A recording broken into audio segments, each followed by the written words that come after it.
இன்று முதல் எனது சுற்றுப்பயணம் 14ஆம் தேதி வரையில் தொடர்ந்து தமிழ்நாடு எங்கிலும் விடுதலை சிறுத்தைகள் போட்டியிடுகிற தொகுதிகளில் பிரச்சாரம் மேற்கொள்ள இருக்கிறேன். இன்று மாலை திண்டிவனம் தொகுதியில், நாளை காட்டுமன்னார்குடி தொகுதியில், காலையில் குறிஞ்சிப்பாடியில் மாண்புமிகு அமைச்சர் MRK பன்னீர்செல்வம் அவர்களின் வேட்புமனு தாக்கலில் பங்கேற்கிறேன்.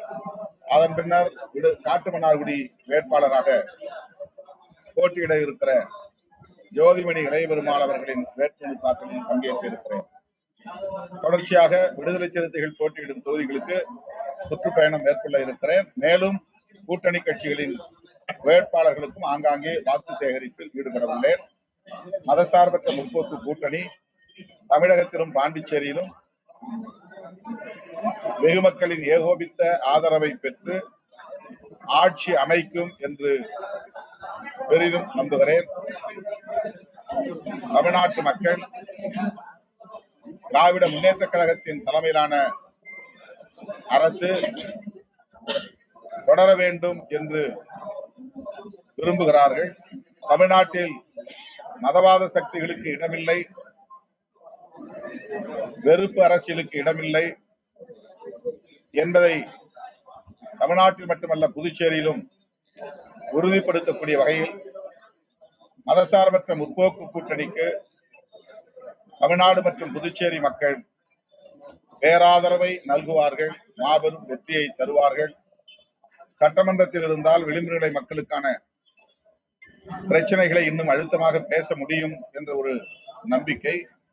அதன் அடிப்படையில் நான் போட்டியிடுவது என்று முடிவெடுத்தேன். ஆனால் அதன் பிறகு எங்கள் கூட்டணியின் நலன்களை பாதிக்கும் வகையிலான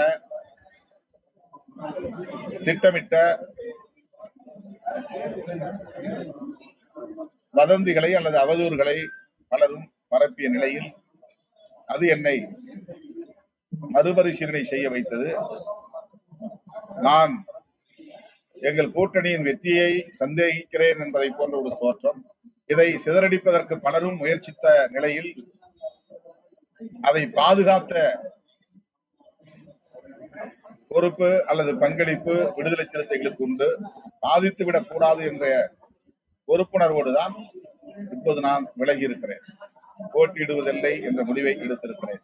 இது அதீதமான கற்பனை, ஆதாரமில்லாத கற்பனை, பொருத்தமில்லாத கற்பனை, மொட்டை தலைக்கும் முழங்காலுக்கும் முடிச்சு போடுகிற கற்பனை. அது அவங்களுடைய அரசியலுக்காக பேசுறாங்க.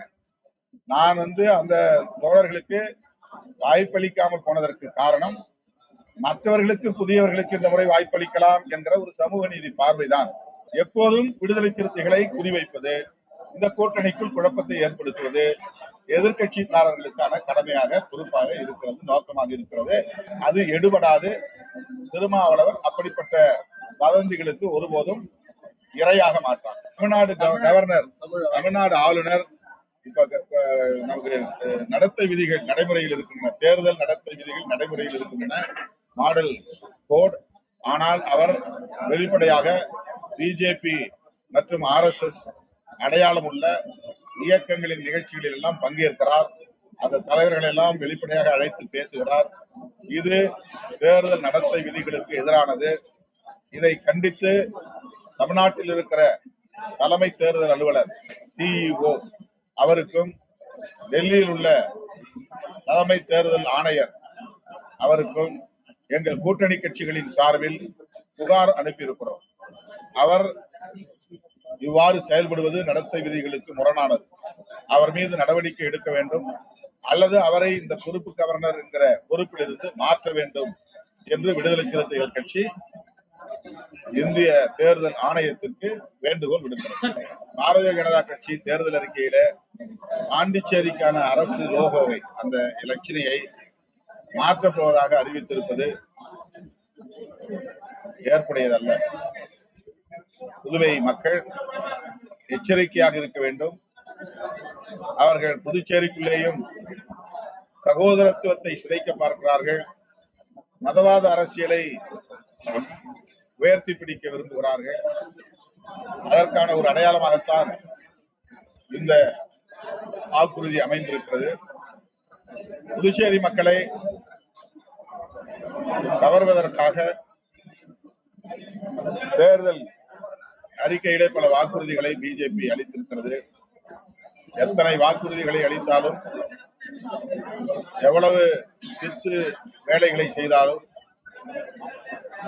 தமிழ்நாட்டிலும் புதுச்சேரியிலும் மதவாத அரசியலுக்கு, மதவெறி அரசியலுக்கு, வெறுப்பு அரசியலுக்கு இடமில்லை என்பதை தேர்தல் களத்தில் மக்கள் உறுதிப்படுத்துவார்கள்.